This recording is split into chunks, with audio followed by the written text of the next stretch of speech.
Hi guys, it's Nicola from See Nick Wander, and today we're going to talk about some tips for passing the VIPKID Interview Demo Class.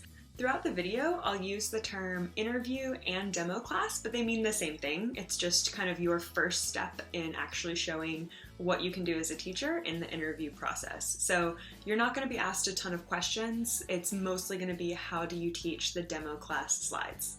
All right, let's get started. The first thing is actually signing up for your interview. You've got 4 different options right now, and this changes from time to time, so I'll make a new video when things change.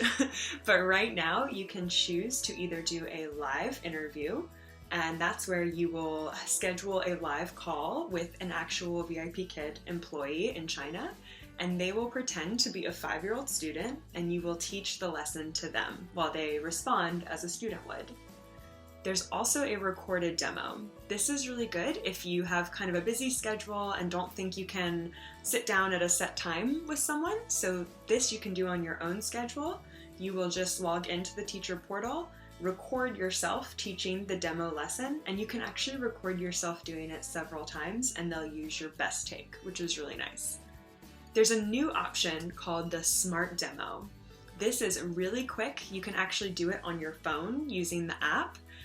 The VIPKID teacher app. And for this one, you will fill out some questions, do a little quiz, and then you will just teach a few minute section of the demo class slides. The last option is that you can attend a coaching day in your area. These coaching days are offered quite frequently, and especially if you live near a bigger city, there's a good chance you can find one that's coming up and close to you. So for a coaching day, you'll actually go in person and meet with VIPKID representatives and other prospective teachers and do a training day. And when you do this training day, you'll actually get to bypass this step completely and you'll move straight through to certification. So that's another really great option if you live near a city where the coaching days happen. Once you've decided which interview demo class option is best for you, it's time to get prepared. So here's what you gotta do. First, you have to review all the material they've provided for you. Again, even though it's called an interview, the majority of this step is going to be you teaching a demo class. There's not going to be many questions about your background or your experience. It's mostly going to be how well do you do teaching the material. You will be able to get a copy of the slides you'll be teaching in the teacher portal. Tip number 2 is to make sure that your technology is tuned up and ready to go. Because part of this step is then looking to see that your technology can handle the demands of video streaming. Make sure that your laptop is charged, updated, no problems there. You want to make sure that when you're doing the interview, you use some kind of like headphones. I use these because I'm traveling a lot, so a over-the-head headset with a microphone is better if you have that, but if not, these will work. And that just helps prevent any echo and it makes the audio a lot more crisp. You also want to make sure that you have good lighting on your face. So one way I do that, right now I just have overhead lights on, but I also have this selfie ring light. Ooh. And this just clips onto my computer and it adds a lot more light. So I'll show you, this is without it. And then level 1, level 2, level 3. And I'll link to this selfie ring light that I use in the notes below. Number 3, you want to make sure your classroom space actually looks like a classroom. This map behind me I think was less than $10 on Amazon, and I'll link to that below too. But you want to have something behind you on the wall that's academic, that looks clean, non-distracting for your student. Also, you don't want to have, if you're sitting facing your wall and you have your room behind you, try to avoid that because that can be really distracting for a student if they're looking around at everything in your house. Number 4, we kind of already talked about in the getting your tech tuned up bit, but I'm just going to say it again because it is really important. Number 4 is have good lighting. You want to make sure you can see your face the whole time. And you can do that through something like this, the selfie ring light. Or another option that works well for me is just putting a table lamp behind my computer so that it's giving all that light to my face in addition to the overhead lights in the room. Number 5, make sure you're using at least 3 props in your demo lesson. So some of my favorite go-to props are an ABC chart like this, I also really like having these classroom command cards.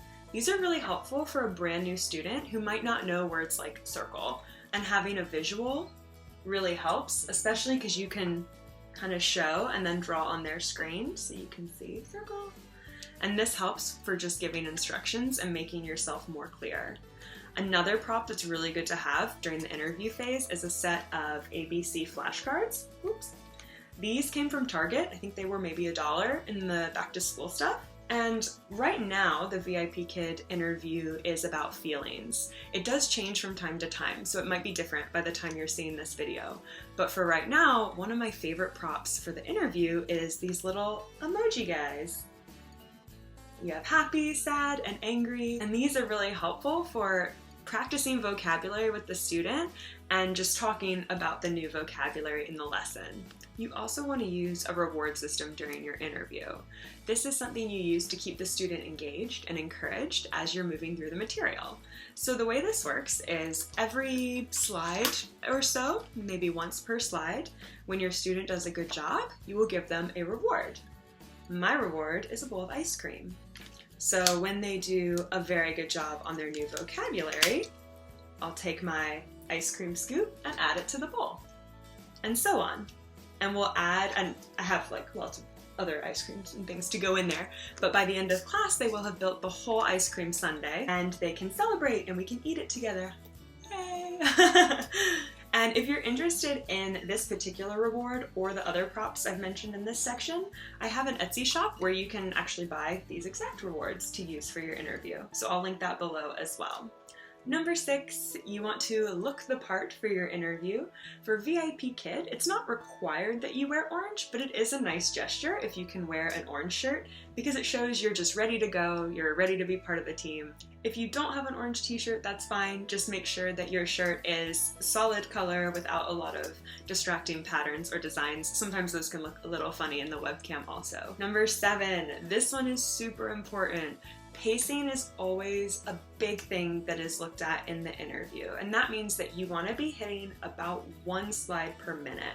So my best tip for this is to practice the slides with a timer. Sit with your phone timer, run through the slides, and watch and see which slides are taking you longer, which ones you're kind of flying through.